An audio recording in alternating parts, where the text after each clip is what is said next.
Bonjour à tous, bienvenue chez Révélateur Studio.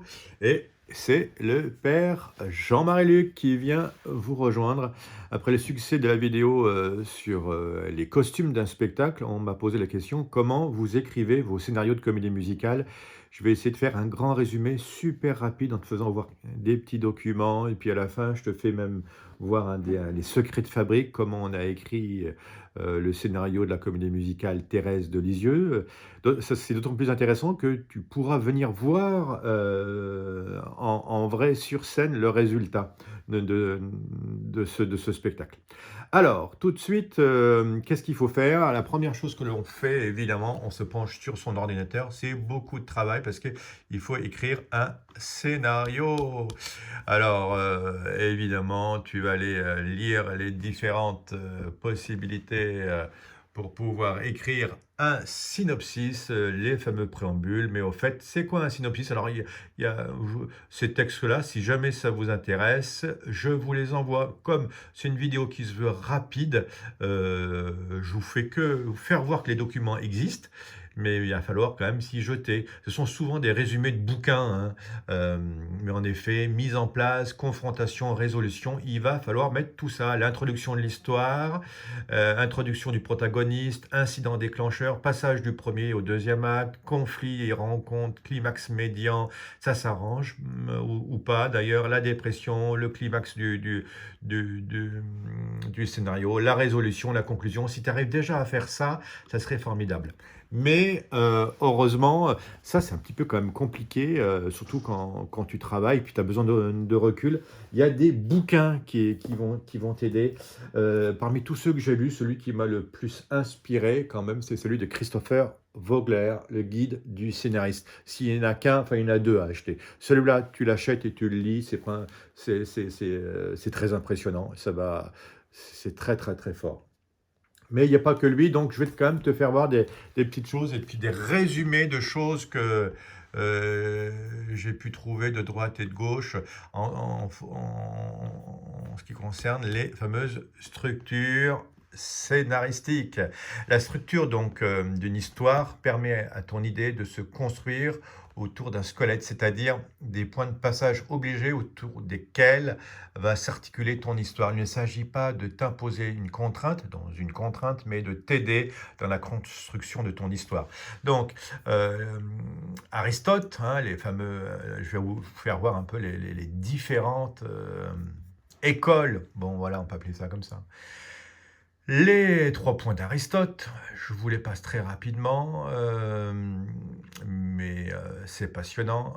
La fameuse construction d'un scénario selon Sitfield, un scénario suit également une structure en 3 actes, la mise en place, la confrontation et la résolution.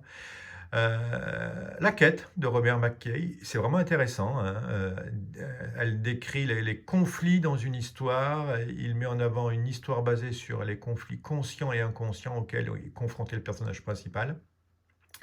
Linda Seeger, hein, la story spin, est une structure en 3 actes avec une montée crescendo de la tension jusqu'au climax final. Michel Auge détaille la structure en 3 actes de manière plus précise, lui. Pour cela, il divise chaque acte par 2 étapes qui construisent l'histoire par un ordre temporel précis. La pyramide de Fetag aussi, hein, on passe de 3 à 5 actes, je passe très vite. Et puis le fameux voyage du héros, je viens de vous parler, de Christopher Vogler, c'est exactement ça. Le voyage du héros consiste à prendre le 3e chemin, c'est-à-dire une histoire sous la forme d'un voyage. Tout ça défile devant vos yeux, les 12 étapes de Christopher Vogler. Il n'y a pas que lui, j'avoue que il y a une autre Bible. Moi, je m'y connais en Bible, hein. Je suis un spécialiste des Bibles. Mais là, en termes de scénario, il y en a une. Il y a un bouquin à absolument lire. C'est John Truby. Vous êtes d'accord avec moi? C'est un Américain, mais le truc est traduit en français. L'anatomie du scénario. Alors ça, c'est passionnant. Non seulement il est très pédagogue, il te prend pas à pas, par la main. Et puis aussi, il va te faire voir, il va te donner plein d'exemples. Donc, pour l'écriture de scénarios de films, de pièces de théâtre et nous de comédie musicale, c'est absolument génial. Alors ça, je te fais voir. Là, j'étais avec Vogler jusqu'à présent, mais Truby, hein, c'est les fameuses, les fameuses 22 étapes, points qu'il faut prendre, hein, définir clairement, bref, chaque point est important. Euh,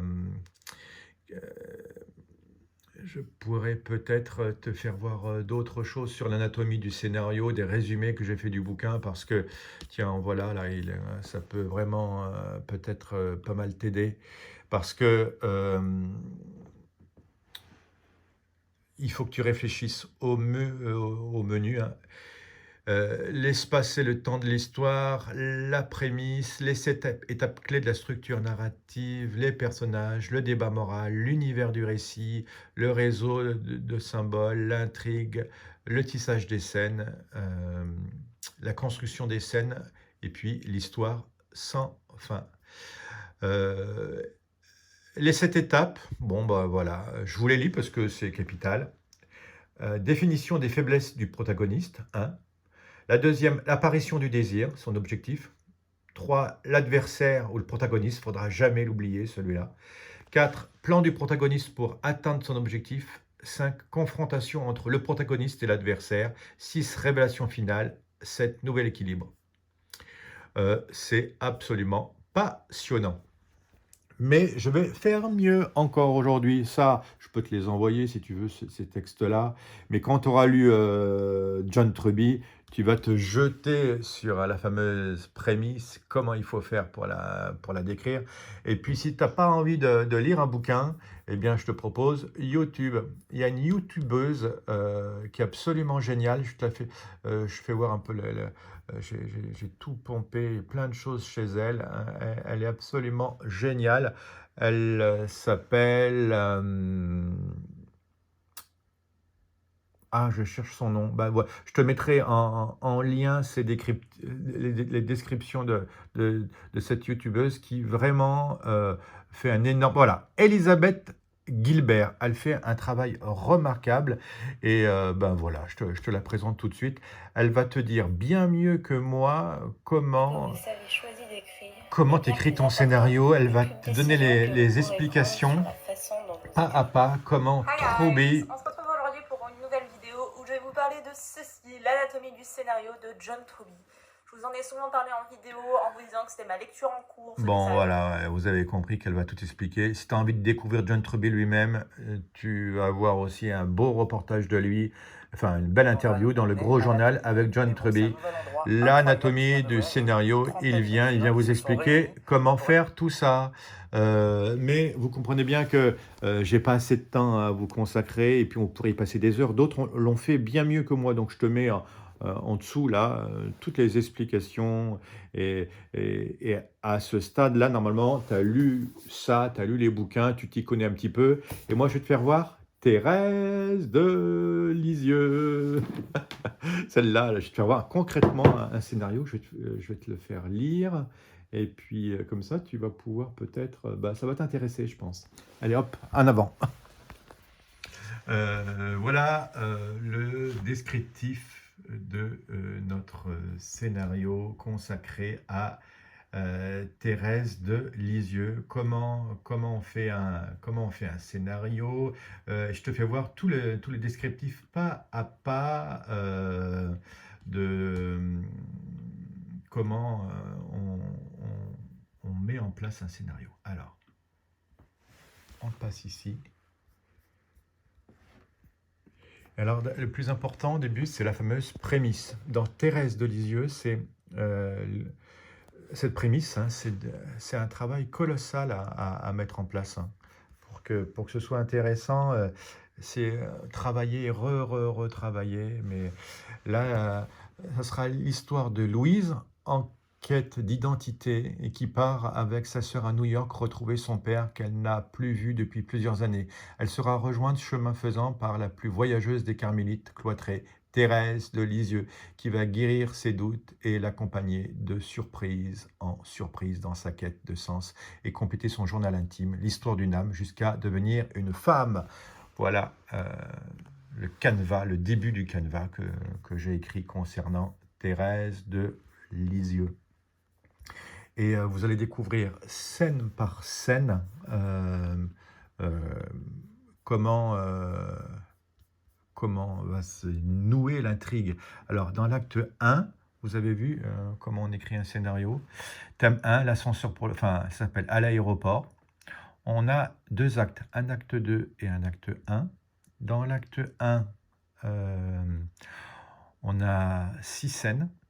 Et chaque scène a son thème. Par exemple, l'ascenseur pour le ciel. Le pitch, c'est sur le thème du voyage du temps. Qui sommes-nous et quel est le sens de la vie? Le lieu, c'est un hall d'aéroport. Le décor, c'est des valises et beaucoup de passants ainsi que des hôtesses. Chanson, l'ascenseur pour le ciel. Le titre des chansons évolue en fonction de l'écriture après et de l'inspiration des auteurs parce qu'on est plusieurs à intervenir sur le scénario et aussi plusieurs à intervenir sur les chansons. Mais je donne le style, un Broadway style. Est-ce que je me résume à un passeport voyage pour se retrouver? Je mets un point sur les costumes, sur la chorégraphie, sur les émotions, et puis sur la transition chaque fois. Vous voyez, il y a la salle, scène 2, c'est la salle d'attente, la scène 3, c'est l'avion, scène 4, dans l'intimité, scène 5, le voyage de Thérèse avec son papa à Rome, scène 6, Broadway, les années folles, et ça dure 45 minutes, et il y a 6 chansons et 6 chorégraphies, 6 sortes de costumes, 6 lieux différents. Acte 2, hop, visite de New York, scène, la visite de New York, enfin, ce monde est fou.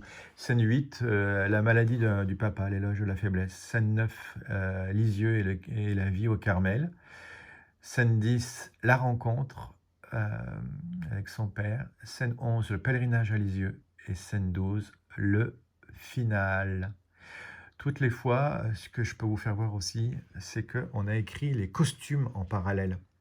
Regardez dans la scène 1, ça va vous passionner, j'en suis sûr, les différentes robes que l'on propose et les accessoires. Quand je vous ai fait voir dans les costumes déjà un peu ce qu'il en était, mais regardez les fameuses hôtesses de l'air. Dans la scène 2, comment ils et elles vont être habillés. Dans la scène 3, il y a des carmélites et des filles d'aujourd'hui. Comment elles sont. La scène 5, on est dans le XVIIe siècle, voilà tout le travail qui a été fait. Scène 6 et scène 11, ça sera le début du siècle 1920, du début du XXe siècle. On est dans l'acte 2, il y a tout un travail qui a été fait sur le monde du business et le monde face aux médias, et ça vous allez le retrouver. 8 et 9, secrétaire Louise, des carmélites, ça je les ai pas mis en photo parce que nous on en a plein et on sait ça parfaitement. Scène 10, eh bien c'est tout le travail sur les t-shirts et les grandes robes où c'est marqué à la fin foi. Scène 11, la petite robe à fleurs. Et puis alors peut-être que le cadeau qu'on peut vous faire, c'est un truc assez sympa. C'est parce que vous voyez en effet le costume et accessoires de la narratrice. Elle va être habillée comme ça, avec des gants noirs, peut-être même avec un masque. Et je me retourne, je vais vous faire voir un peu l'objet incroyable de la narratrice. Si, attendez, alors suivez-moi bien. J'éteins, au lieu d'éclairer, j'éteins. Parce que je l'ai entre les mains. Vous savez que... allez, je vous le fais voir. La petite Thérèse de Lisieux, que je vous présente là, avait écrit un livre. Le livre, je l'ai entre les mains. Les petits... Alors, c'est pas le vrai, hein, mais c'est quand même l'écriture de Thérèse. Hein. Et c'était très fort. Elle avait écrit une autobiographie. Je vous la fais voir aussi. Eh bien, nous, on va partir là-dessus. Les transitions se feront avec un livre comme celui-là. Et dans le noir complet, c'est pour ça que j'ai éteint. Il n'y a plus assez de lumière, mais c'est normal. Dans le noir complet, brusquement, le truc va s'allumer. Et regardez l'effet incroyable que cela donne. Vous me suivez toujours? Le livre s'ouvre Et donc la narratrice aura ce livre entre les mains. Bon, je tiens mon téléphone en même temps que je vous filme, hein, donc c'est pour ça que...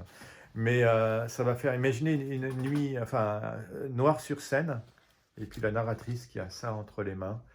Ça va être très fort, elle va être éclairée de l'intérieur. Et de ce livre va sortir tout le scénario que je viens de vous faire voir en quelques minutes. C'est assez compliqué d'écrire un scénario, je vous souhaite plein de bonne chance, vous écrivez les vôtres et puis après invitez-moi à vos spectacles parce que j'ai hâte de voir le résultat. Un résumé, si, le dernier conseil que je peux vous faire, c'est qu'il y a un metteur en scène et scénariste qui est incroyable, qui s'appelle Alexis Michalik, j'en suis fan de ce type, il a tout compris, moi je crois, à ce que c'est que le théâtre d'aujourd'hui. Vous comprenez bien au moment où on a Netflix et puis Canal+, aujourd'hui, en 2020, on peut plus se contenter de faire des scénarios comme on le faisait avant, même il y a encore 50 ans. Il faut que ça aille très très vite. Regardez par exemple, je suis fan de cette série qui s'appelle Le Bureau des légendes. On vous raconte 3 histoires en même temps. Vous comprenez que maintenant, nous, on a l'habitude de suivre dans un même épisode 3 protagonistes différents. Et ça évite de s'ennuyer. Quand on n'a qu'une seule histoire, on s'ennuie aujourd'hui, parce que la télé est venue et tout va très, très, très vite. On fait des résumés incroyables, entre les scènes et on comprend que ça évolue et il n'y a plus aucun souci. Si on ne raconte qu'une seule histoire, peut-être que c'est un peu barbant. C'est pour ça que vous avez remarqué que depuis maintenant 3 ans, c'est même maintenant la 4e année avec Thérèse de Lisieux, on raconte 2 histoires en même temps. L'histoire de Thérèse de Lisieux, mais aussi d'une fille aujourd'hui qui rencontre Thérèse de Lisieux et qui en vit. Ça nous permet de suivre et la vie de Thérèse de Lisieux et la vie d'une fille d'aujourd'hui et qui nous permet de pouvoir inculturer notre thème et de nous le faire comprendre et de nous rendre super actuels la sainte que nous voulons faire. Mais vous, si vous voulez pas raconter la vie de saint, mais de n'importe qui autre, ça marche toujours, hein. Les biopics, ça marche super bien, hein. Eh bien, n'hésitez pas à faire un peu comme souvent ce que fait Michalik, souvent dans ses œuvres, raconter plusieurs histoires en même temps, vous les entremêler, et les gens vont suivre et ils vont adorer ça. Je vous assure que Michalik, il fait salle comble à Paris en ce moment, et 4 de ses œuvres, ou 5 même bientôt, sont jouées à Paris, parce que c'est un type qui a 35 ans, hein, à peine, hein, et il est génial, c'est le petit Molière du moment. Alors n'hésitez pas, il a pigé quelque chose, n'hésitez pas à l'imiter. Ciao, merci de nous avoir suivis.